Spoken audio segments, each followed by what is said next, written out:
지금 손실률을 만회할 수 있는 더 좋은 종목을 찾아놓고 공부를 했느냐. 사람을 믿지 말고 상황을 믿으라고 말씀을 하셨거든요. 최종적으로는 내 의사결정이 내 행동을 좌우해야 되는 거.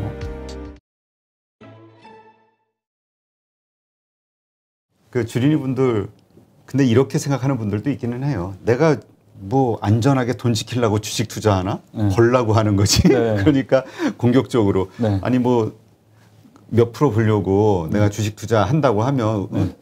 그 이걸 하겠냐? 네. 오히려 좀 그 안전한 데다 맡기고 말지 이렇게 생각하는 분들도 있잖아요. 네. 적정 투자를 하면서 주식 투자를 하면서 적정 수익을 어느 정도 가져가는 게 그래도 좀 뭐라 그럴까 무리하지 않고 좀 수익을 최대한 올릴 수 있을 거라고 보세요. 사람마다 다 틀리겠지만 네. 우리 처음에 배우는 입문한 주린이들 입장에서는 네. 이거는 제가 책에 설명드린 내용은 아닌데 간접 투자와 직접 투자라고 했을 때 간접 투자라고 하면은 오히려 공부를 아예 안 하고 철저하게 상식이나 아니면 이제 그런 굉장히 안정적인 우량주에 뛰어난 인재들이 모여 있는 회사에 그 사람들의 능력을 믿고 우리의 돈을 맡기는 그런 방법을 간접 투자라고 하면, 직접 투자는 포트폴리오 구성을 하고 종목을 고르고 그 종목을 위해서 기업을 분석을 하는 좀 능동적인 투자가 직접 투자라고 볼 수가 있는데, 초보인 투자자분들은 20% 정도? 15%에서 20% 정도를 처음에 목표로 잡아도 충분할 것 같아요. 그렇죠. 1년에 15%만 벌어도 네. 큰 돈이죠. 네. 은행이자 2%? 3% 안 될 텐데. 그렇죠. 네. 네. 알겠습니다. 그런 식으로 생각을 하면은 굳이 무리할 필요가 없죠. 왜냐하면 투자하는 분들 가운데서 급등주, 네. 상한가 따라자 뭐 여러 가지 네. 있잖아요. 상한가 갈 종목을 찾고 네. 그럼 하루에 뭐 30% 버는 거니까. 네. 그러니까 그런 무리한 행위를 하지 않을 수 있겠네요. 네. 특히 이제 입문하신 분들이 나는 올해 못해도 100%는 수익을 내야겠어. 그렇게 하는 순간 아까도 말씀드렸지만 조급하게 되고, 조급하면 서두르게 되고, 서두르면서 실수해서 손실로 이어지게 되거든요. 근데 참 우리 정말 반복되는 패턴인 것 같긴 한데, 그러다 보니까 왜 주변에서 야 이거 재료가 있어, 이거 이제 조만간 날아갈 거야 이런 얘기 정말 많이 듣잖아요. 투자하는 사람들은 아마 경험들이 여러 차례 다 있을 건데, 우리 하여튼 이런 투자를 하면서 하게 되는 실수들이 있잖아요. 피해야 되는 실수들 뭐가 있을까요? 책에서는 이런 사람은 뭐 절대 주식 투자하면 안 된다 이런 얘기도 있긴 하던데요. 네. 일단 그 주식 투자에서 아까 말씀하신 것처럼 뭐 재료 얘기가 나왔지만, 내가 증권가의 업계 종사자가 아니고 일반인이고 주식 투자를 아주 잘하지 않고 자금도 적은 사람인데 나한테 뭔가 재료가 들어왔다면 그게 왜 들어왔을지를 한번 생각을 해보셨으면 좋겠어요. 나는 설거지용이다. 뭐 무조건 설거지라고 말씀드리기는 어렵겠지만 설거지일 가능성이 굉장히 높을 거거든요. 그렇죠. 내가 아는 정보면은 다 아는 정보인데 왜 나한테까지 왔을지에 대해서 한 번이라도 생각을 해본다면 굉장히 많은 위험들을 일단은 피해갈 수 있을 거고, 그런 의미에서 주식 투자에서 제일 큰 적은 그런 작전 세력도 아니고 사기꾼도 아니고, 작전 세력이나 사기꾼에게 알면서도 순순히 속아주는 나 자신인 것 같아요. 그 속는 데에는 이유가 뭘까요? 지나보면 참 바보 같은데 바보 같은 짓을 우리 사람은 자주 저지르잖아요. 그냥 욕심일까요? 욕심이라고 볼 수 있는데 어떻게 보면 본인의 삶에 대한 열망이겠죠. 뭔가 조급하게 빨리 이루고 싶어하는 마음. 뭔가 더 많은 걸 이루고 싶어하는, 사실 그런 열망 때문에 우리가 투자를 하는 거고 성과를 내는 거지만, 또 그런 열망 때문에 우리가 원치 않은 손실을 보는 경우도 있으니까. 근데 그 뭐죠? 추세를 책에서도 보니까 추세를 맹목적으로 따르면은 바보라는 표현이 있는 것 같던데. 네네. 이건 어떤 의미일까요? 이거는 뭐 그 제가 주식 바보라는 표현을 쓴 거는 뭐 추세 추종 자체만은 아니고요. 물론 추세 추종으로 수익을 낸 트레이더 분들도 있으니까 그렇죠. 추세 자체가 문제는 아닌 것 같은데, 이 수익을 내는 실력이 갖춰져 있냐 아니냐인 것 같아요. 예를 들어서 주식 투자를 수십 년을 했는데 진짜 한 20년씩 주식 투자를 했는데도 수익이 전혀 안 난 분들이 있거든요. 우리 주변에도 분명히 있을 거예요. 그런 나이 드신 이모부나 삼촌이나 그런 분 중에 왜 친척 중에서 항상 약간 그 뭐라 그러죠? 밉보이는 분들 있잖아요. 근데 그런 분들이 그렇게 오랫동안 경험을 했는데도 왜 전혀 자산이 증식되지 않았을지, 왜 투자로 수익을 내는 실력이 전혀 만들어지지 않았을지를 생각해 보는 게 필요할 것 같아요.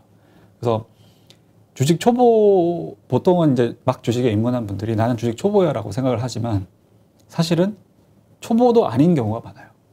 이렇게 초보라고 하면은 어떤 식으로 공부해야 되는지, 어떤 식으로 준비해야 되는지에 대한 방법론이 갖춰져 있지만 그것을 실제로 실천하고 성과를 낼 만한 어떤 시간적 경험을 아직 못한 분들이 초보라고 하면은 그 아래에 있는 분들은 내가 어떻게 해야 되는지도 모르고 지금 하듯이 아무렇게나 해서 앞으로 수익이 날지 안 날지에 대한 것도 전혀 이제 알 수 없는 막막한 상태. 그런 분들이 사실은 훨씬 많거든요. 그 단계를 먼저 뛰어넘어야 초보가 될 수 있고 초보가 된 이후에는 일단은 이제 시간이 필요한 그런 식으로 저는 생각을 하고 있습니다. 그렇군요. 밸류 트랩을 피한다는 말은 뭐예요? 이 밸류 트랩 같은 경우에는 흔히 얘기하는 이제 가치 투자를 추구하는 분들 중에서 이제 마음고생을 많이 하는 대표적인 문제인데 어찌됐든 모든 투자는 기업이 잘하냐 못하냐에 달려 있잖아요. 앞으로 잘할 수 있는 전망이 없는 기업인데 밸류에이션 자체가 싸기 때문에 그 기업을 섣불리 매수하는 경우도 있어요. 뭐 예를 들어서 PER이 굉장히 낮다. 그래? 그러니까 뭐 그런 얘기 있었죠. 저 뭐죠? 그 PER이 뭐 3배, 4배밖에 네. 안 돼서 샀는데 네. 계속 3배, 4배더라. 네. 막 이런 얘기. 네. 그래서 그런 부분 때문에 싸다고 생각하고 샀는데 영원히 싸게 머물거나 더 싸지는 경우가 있잖아요. 그런 경우에는 이게 오를 거라는 희망을 놓지도 못하고 계속해서 이제 장기적으로 보유만 하면서 좀 그 시간적인 손실을 얻는 분들이 있어서 그치, 기회 손실. 네. 그런 거를 밸류 트랩으로 이제 제가 설명을 드렸었어요. 그러니까 무조건 우리가 가치 투자한다고 해서 네. 그 산업의 어떤 성장, 이게 쇠퇴 산업일 경우에는 어쩔 수 없는 거잖아요. 네. 이런 거를 잘 봐야 되는 거군요, 기본적으로. 네. 그리고 쇠퇴 산업이라고 하더라도 분명히 반전의 기회를 얻을 수는 있는데 그 반전의 기회라는 거, 그러니까 미래의 방향에 대한 부분을 반드시 고민을 하고 지금의 밸류에이션 상에서 다시 평가를 해야 되는 것 같아요. 그러니까 가치 투자한다 그러니까 그 싸게 네. 지금 가치가 싼 거, 그러니까 여러 가지 자산이 됐든 뭐가 됐든 싸게 평가받는 거라고 생각하면 안 된다. 네네. 예, 일단은 그러한 싼 데는 또 싼 이유가 있을 수 있는 거니까. 네네. 근데 그걸 참 분간하기가 어려워. 근데 지금 또 다른 것도 싸요. 근데 이거는 뭐 얘기하신 대로 PER이 같은 3배인데 사고, 이거는 같은 3배인데 안 산다. 네. 차이는 결국 미래에 대한 비전인 건가요? 미래에 대한 비전이라기보다는 미래의 상황의 변화에 대한 시뮬레이션이라고 볼 수 있을 것 같아요. 예를 들어서 그 기업이 팔고 있는 비즈니스 모델이 앞으로도 사람들에게 지속적으로 필요하거나 아니면은 특정 계기로 인해서 뭐 코로나 같은 거일 수도 있죠. 그런 이유로 인해서 앞으로 몇 개월 뒤, 1년 뒤에 수요가 지금보다 훨씬 많아질 것이다. 그런 어떤 미래의 방향성이 지금보다 긍정적이면 그 낮은 밸류에이션 상에서 매수를 고민할 수가 있을 것 같은데 앞으로도 지금 상황이 변하지 않을 것 같다. 그러면 다시 한번 생각을 해보셔야겠죠. 그렇군요. 그러한 어떤 사례가 좀 있으세요? 좀 이거 싼데 해가지고 네. 샀는데 좀 고생하신 거나 아니면 네. 같은 이유로 저 같은 경우에는 조선주가 저한테 그런 이제 적이 있었는데 제가 좀 투자한 지 얼마 안 됐을 때였는데 그 당시가 이제 조선주가 거의 암흑기의 최정점에 있었어요. 그랬는데 이 정도까지 빠졌으면 앞으로는 나아지겠지. 그렇지. 많이 하락했으니까. 예. 근데 그게 제가 구체적인 업황을 조사를 한 게 아니라 그냥 여태까지 그 한 거의 수년, 8년에서 10년 가까이 차트만 보고 그냥 생각을 한 거예요. 그래서 이제 그런 식으로 좀 섣불리 조선주를 매수를 한 적이 있었는데 그 뒤로 2년을 마음고생을 하다가 결국엔 팔았습니다. 그리고 그게 저점이었어요. 야, 그러네. 그러니까 이제 결국은 지금 싸다. 네. 단지 그것만이 아니라 그 이면에 그 여러 가지 업황이라든가 산업에 대한 네. 이해까지 가지고 있어야 된다. 네. 이렇게 이해를 하겠습니다. 사실 우리 이런 경우 지금 말씀하신 대로 비자발적으로 장기 투자하는 경우가 많잖아요. 네. 요래서 좀 싸서 그곳 오를 것 같은데라고 생각하거나 아니면 어떤 이유 때문에 샀는데 그냥 계속 하락하는 경우. 네. 그러니까 이제 물려서 이제 오랫동안 장기 투자하는 경우. 네. 이런 경우는 어떻게 해야 됩니까? 그냥 계속 내가 산 가격이 올 때까지 혹은 수익이 날 때까지 기다리는 게 답일까요? 제가 뭐 강의나 아니면은 이런 온라인 비대면으로 이제 독자분이나 다른 초보 투자자분들을 만날 기회가 많은데 굉장히 구체적인 종목을 대면서 그런 것들을 물어보신 분들이 많더라고요. 그래서 근데 종목마다 사실은 상황이 다르긴 해요. 그런데 어떤 투자하는 방법론적인 측면에서 제가 공통적으로 제 생각을 말씀드렸던 거는 1번은 만약에 지금 물린 종목이 더 이상 보유하기 싫다. 나는 이 종목에서 얻은 마음의 상처가 너무 커서 보고 싶지도 않다. 그렇다고 했을 때 지금 손실률을 만회할 수 있는 더 좋은 종목을 찾아놓고 공부를 했느냐. 일단 그게 제일 중요한 문제고요. 마음 고생만 한 게 아니라 이걸 만회할 수 있는 추가적인 공부를 했어야 되는 거거든요. 그게 있고 지금 손실률도 중요한 것 같아요. 예를 들어서 손실률이 뭐 10% 내외다.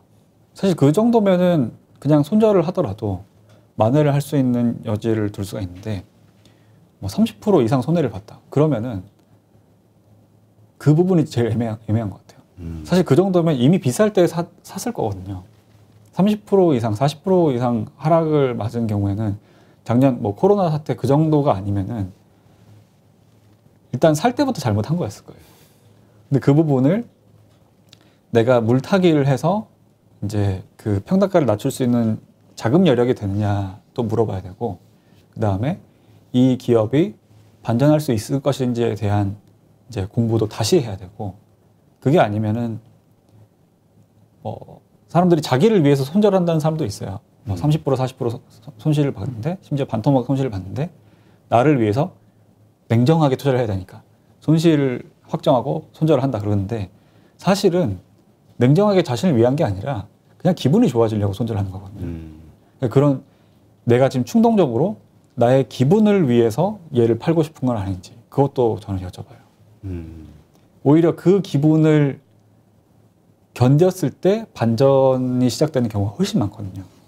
그래서 그런 부분들 좀 뭐 기업 자체에 대해서도 공부를 해야 되고, 그 기업의 현재 평가손에 대한 나의 심리도 봐야 되고, 그다음에 이제 더 나은 투자 기회를 공부했는지에 대한 어떤 준비도 필요하고, 그런 좀 복합적인 걸 가지고 의사결정을 내려야 되는 것 같아요. 근데 이제 그렇게 이제 조언도 해주시지만 네. 이제 결국 그 우리의 주주님 입장에서 네. 우리가 이런 유튜브가 됐든 아니면 신문 기사가 됐든 TV를 통해서 많은 사람들이 이제 종목에 대해서 이야기하고 뭐 이러잖아요. 네. 그걸 보고 따라서 사는 경우도 있잖아요. 혹은 네. 파는 경우도 있고 네. 그걸 믿으니까. 네. 그러니까는 이제 많은 분들이 이 사람의 말을, 전문가라고 하는 사람들의 말을 얼만큼 믿어야 될 것이냐 이런 네. 거 가지고 되게 헷갈려 하거든요. 네. 그 부분은 어떻게 보세요? 그런 어떤 전문가일 수도 있고, 투자 선배, 다른 이제 개인 투자자일 그렇죠, 수도 뭐. 있고, 그런 나보다 실력이 있다고 보이는 사람들의 말을 듣는 것과 믿는 거는 굉장히 큰 차이가 있는 것 같아요. 믿는 건 아무도 믿으면 안 돼요, 사실은. 그렇죠. 본인도 믿으면 안 되는 거고, 제가 좀 개인적으로 존경하는 개인 투자자 선배님 중에서 이런 말씀을 하신 분이 있는데, 사람을 믿지 말고 상황을 믿으라고 말씀을 하셨거든요. 그러니까 애널리스트 분들도 언제든지 틀릴 수가 있고, 그렇죠. 저보다 실력이 있는 투자자들도 저랑 이제 투자 아이디어가 상반되게 갈렸는데 제가 맞는 경우도 있고, 실제로 그렇게 해서 제가 아픈 경험을 얻은 적도 있었거든요. 투자 선배의 말이라고 믿어가지고 제가 공부했던 주식을 팔았는데 제가 팔고 나서 4배가 올랐어요. 진짜 아팠어요 그때. 근데 그런 것들을 저도 겪으면서 다른 사람들의 말을 들으면서 내 의사결정에 참고하는 건 필요하지만 최종적으로는 내 의사결정이 내 행동을 좌우해야 되는 것 같아요.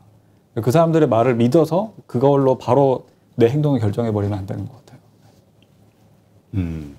그렇군요. 참 그게 쉽지가 않아요. 왜냐하면 그런 사람들의 그러니까 그러한 정보들을 보면은 그럴 듯하잖아요. 네. 그리고 설득력이 있고. 네. 그러니까 그럴 것 같아. 근데 그런 가운데서도 그 자기 어떤 중심을 지키기 위해서는 뭐가 필요할까요? 이거는 간단한 팁이 될 수 있을 것 같은데 어떤 특정 의견을 들었을 때 그 의견이 맞을 것 같을 때 있잖아요. 네. 예를 들어서 애널리스트 리포트 같은 경우에도 굉장히 장밋빛 전망을 내놓는 애널리스트 분들이 있다고 하면은 그걸 보면은 사람인지라 마음이 바로 사고 싶어져요. 일단. 그렇죠. 그거는 경험이 많은 사람들도 크게 다르지 않거든요. 그때 즉각적으로 이런 부분을 심리적인 부분을 이제 보완할 수 있는 방법이 반대 의견을 찾아보는 거예요. 반대 의견도 분명히 있을 거거든요. 좀 더 보수적으로 주장하는 애널리스트 분들도 있을 거고 안 좋게 보는 사람들도 있을 거고 혹은 어떤 업종에 대해서 굉장히 암울한 전망을 내놨는데 내가 그 전망을 이제 보여준 업종을 가지고 있다. 그러면 좋은 의견 없는지도 찾아보는 거예요. 그런 식으로 상반된 의견들을 다 들어보면은 좀 더 객관적인 평가를 내는데 도움이 되는 것 같습니다. 네. 근데 가장 중요한 게 결국은 언제 살 것이냐. 네. 아무리 주식이 좋아도 좋은 주식이라도 내가 비싸게 사면 물리는 거고. 네. 그렇죠? 또 아무리 좋은 주식이라도 내가 헐값에 팔면은 손해 본 거잖아요. 네네. 언제 사고 언제 파는 게 좋을까요? 그걸 어떻게 할 수 있죠? 결정할 수 있죠? 사실은 그런 부분 때문에 뭐 책에서는 깊게 다루지는 못했는데 밸류에이션이 필요한 거고 가치 평가를 해야 되는데 이 가치 평가라는 게 초보 투자자분들은 뭐 이렇게 방정식 같은 거 돌려서 나오면 그 값에 따라서 행동하면 된다고 생각을 하세요. 예를 들어서 PER이나 PBR 가지고 밸류에이션 할 때도 그렇고 그럼 요 밑에서는 사면 됩니까? 뭐 그런 것들을 물어보시는데 굉장히 많은 정보들을 조합을 해서 최종적으로 내가 어떤 주관적인 의견을 내는 게 가치 평가인 것 같아요. 그래서 물론 당연히 수치적인 부분을 많이 참고할수록 객관적인 판단을 내릴 가능성이 높지만 최종적으로는 내가 이 기업이 가지고 있는 본질적 가치에 비해서 싸다 혹은 비싸다 그 부분을 의견을 내야 되고 그 의견이 없으면 일단은 매수 매도를 하면 안 되는 것 같고요. 그 의견이라는 거를 꾸준히 내어봐야지 빨리 실력이 쌓이는 것 같아요. 그래서 그 의견을 많이 낸다는 거는 말하자면은 기업을 애널리스트 분들이 보고서를 쓰듯이 특정 기업에 대해서 매수를 해야 될지 말아야 될지를 스스로 보고서를 써보시는 거예요. 요즘은 투자 스터디 같은 걸 하면서 개인분들도 그런 것들을 많이 하시고 거창하게 보고서가 아니면은 그냥 블로그에다가 본인 의견을 쓸 수도 있을 거고요. 유튜브에다가 이제 얘기를 할 수도 있을 거고 그런 식으로 계속해서 내 생각을 기록해보는 습관을 가지시면은 네. 근데 그 분석이라고 하면 자꾸 우리가 진짜 아까 방정식 얘기하셨듯이 네. PR이 몇 배니까 PBR이 어쩌고 해가지고 이렇게 돼서 요 정도 네. 이런 식의 생각을 자꾸 하게 된단 말이죠. 그걸 네. 좀 버려야 될 필요가 있을까요? 좀 쉽게 우리가 분석을 할 수 있는 그 방법이 뭐가 있을까요?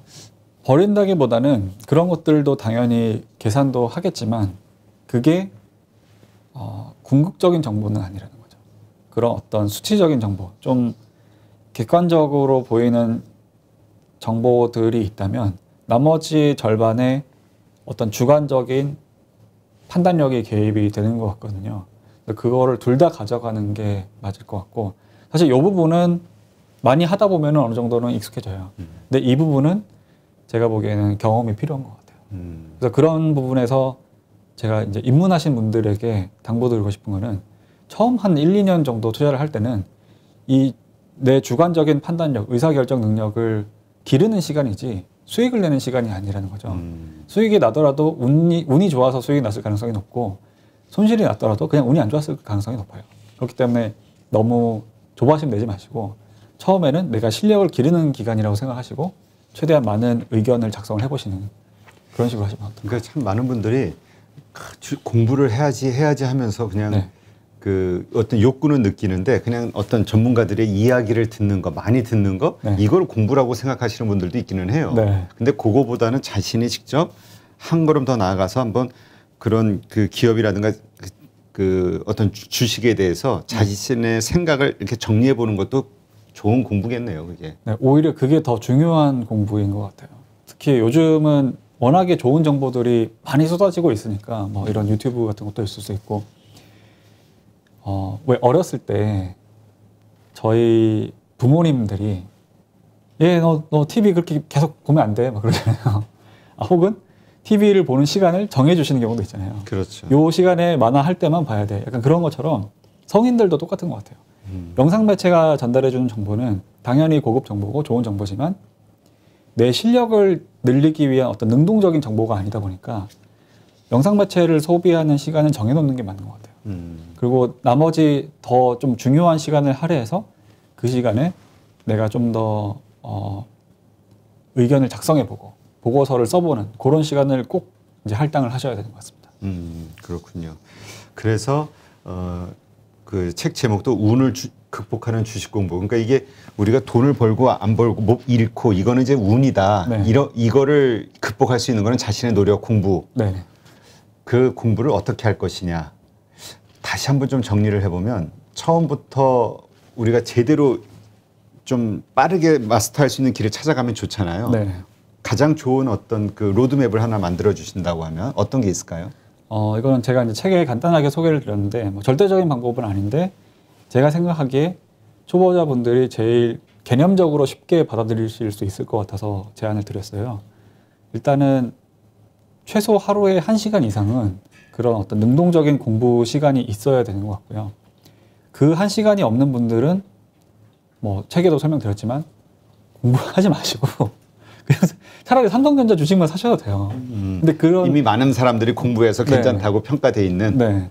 그런 1시간도 할애하지 못하면서 추가적인 수익, 그러니까 초과 수익을 추구하는 것 자체가 사실 욕심이죠. 잘못된 행동이거든요. 그래서 일단은 최소 1시간 이상은 공부를 한다고 했을 때 저는 초보자분들에게 그 괜찮은 호흡은 일주일에 1개 정도 기업을 분석하는 거. 그거를 제안을 드립니다. 그러면 주 초에는 어떤 기업을 공부할지를 정하셔야 될 거고 주 중간에는 그 기업 자체를 분석을 하셔야 되고 최종적으로 주 후반에는 이 기업을 그럼 지금 살 만한 가격인지 아니면 너무 비싼 가격인지 지금 봐서는 공부가 부족해서 싼지 비싼지 모르겠는지 그런 것들을 판단하고 요거까지 해서 하나의 기업을 일주일에 한 번 분석을 하고 그러면 이제 그게 1년이 지나면 뭐 한 2주 정도 휴가 갔다 온다고 하더라도 50개가 생기잖아요. 그러면 그 50개의 기업이 나의 어떤 투자 유니버스에 포함이 되어 있는 거고 그거를 2년 정도를 이어서 한다. 그러면 100개 정도 기업이 맺게 되는 거잖아요. 그 정도 되면은 그 중에서 투자를 해야 할 기업과 기다려야 할 기업이 보일 거예요. 그런 식으로 초보자분들이 좀 빠르게 어떤 초보를 탈출할 수 있는 실력을 갖출 수 있는 방법으로 제가 제안을 드렸습니다. 네, 알겠습니다. 하여튼 방송을 보시면서 내가 정말 앞으로 이제 투자라는 거는 평생 죽을 때까지 할 수 있는 거니까 그죠? 네.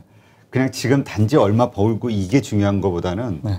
지속적으로 내가 살아있는 동안 계속 벌 수 있는 나의 실력을 키우는 거를 목표로 잡는 게 어쩌면 더 훨씬 스마트한 방법이겠다라는 생각도 들어요. 네네. 예. 그러기 위해서는 지금 말씀하신 대로 한번 그렇게 차분차분 하루, 왜냐면 많은 분들이 빨리 벌고 싶지, 지금 네. 빨리 급등할 만한 걸 찾고 싶지, 하나씩 주식 공부한다, 이거 쉽지 않거든요. 네. 마음이 급해서. 네. 그걸 이겨내는 게 필요하겠네요. 네. 예, 알겠습니다.